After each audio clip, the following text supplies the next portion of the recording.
मित्रांनो, कल्पना करा, तुम्ही कार घेऊन हायवेवर निघाला आहात आणि अचानक ट्रॅफिक पोलिसांनी गाडी थांबवली. कागदपत्रांवरून वाद झाला, चालान कापलं गेलं किंवा अपघातासारखी गंभीर परिस्थिती निर्माण झाली.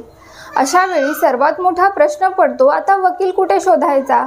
योग्य कायदेशीर मदत लगेच कशी मिळणार?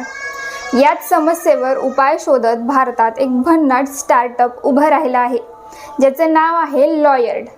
आणि विशेष म्हणजे या स्टार्टअपमध्ये गुंतवणूक केली आहे भारतातील मोठ्या कंपन्यांपैकी एक झिरोदाचे सहसंस्थापक नितीन कामत यांच्या रेनमॅटर कंपनीने. मित्रांनो, आज आपण जाणून घेणार आहोत लॉयर्ड नेमकं काय आहे, हे इतकं खास का आहे आणि मोठमोठे गुंतवणूकदार यामागे पैसे का लावत आहेत. नमस्कार, मी श्वेता, तुम्ही पाहत आहात आझाद मराठी. लॉयर्डची सुरुवात 2018 मध्ये हिमांशु गुप्ता यांनी केली. हे फक्त एक साधं लीगल वेबसाईट नाही, तर हे आहे AI वर आधारित on road legal help platform. म्हणजेच तुम्ही रस्त्यावर असताना जर कोणतीही कायदेशीर अडचण आली तर मदत घेण्यासाठी हे प्लॅटफॉर्म तयार आहे. यांच्या दोन मोठ्या सर्व्हिसेस आहेत. पहिली सेवा LOTS 247 ही सेवा म्हणजे एक प्रकारची कायदेशीर ॲम्ब्युलन्स. समजा जर तुमचं वाहन पोलिसांनी जप्त केलं, ट्रान्सपोर्ट व्यवसायात काही वाद झाला किंवा अपघात घडला, तर LOTS 247 तात्काळ कायदेशीर मदत उपलब्ध करून देते. दुसरी सेवा चालान पे. आपल्यापैकी अनेकांना ट्रॅफिक चालान भरताना त्रास होतो. कधी चुकीचं चालान, कधी उशीर, कधी प्रक्रिया समजत नाही. चालान पे हे सगळं सोपं करतं. चालान योग्य पद्धतीने आणि वेळेत मिटवण्यास मदत करतं. म्हणजेच लॉयर्ड सामान्य वाहन चालक, ट्रक मालक, लॉजिस्टिक कंपन्या आणि ट्रान्सपोर्ट व्यवसायासाठी एक मोठं समाधान बनलं आहे. आता या स्टार्टअपचं यश किती मोठं आहे ते ऐका. आजपर्यंत ही कंपनी 20 लाखांपेक्षा जास्त वाहनांना संरक्षण देत आहे आणि 800हून अधिक व्यवसायांबरोबर काम करत आहे. तसंच कंपनीने आतापर्यंत 2 लाखांहून अधिक कायदेशीर प्रकरणं हाताळल्याचा दावा केला आहे.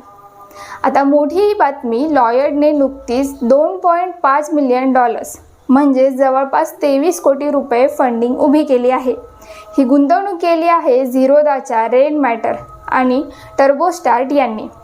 याआधीही या स्टार्टअपने बिझनेस रियालिटी शोमध्ये धमाका केला होता. तिथे कंपनीने 120 कोटी व्हॅल्युएशनवर 8.5 कोटी रुपये उभे केले होते, ज्या त्या शोमधील सर्वात मोठ्या गुंतवणुकींपैकी एक मानलं गेलं. आता हे पैसे कंपनी कुठे वापरणार? तर लॉयर्ड आता जनरेटिव्ह AI वापरून आपली सेवा आणखी स्मार्ट बनवणार आहे. म्हणजे भविष्यात कायदेशीर सल्ला अधिक जलद, अधिक अचूक आणि अधिक सोप्या भाषेत मिळणार आहे. कंपनीचं लक्ष फक्त रस्त्यांपुरतं नाही, ते आता रिअल इस्टेट, हेल्थकेअर, फायनान्स आणि ई-कॉमर्स क्षेत्रातही विस्तार करण्याची तयारी करत आहेत.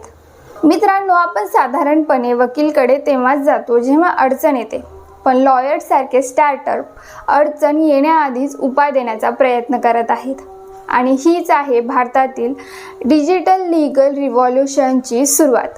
जर तुम्ही वाहन मालक असाल, ट्रान्सपोर्ट व्यवसायात असाल किंवा रोज रस्त्यावर फिरत असाल, तर अशा सेवा भविष्यात तुमच्यासाठी गेम चेंजर ठरू शकतात.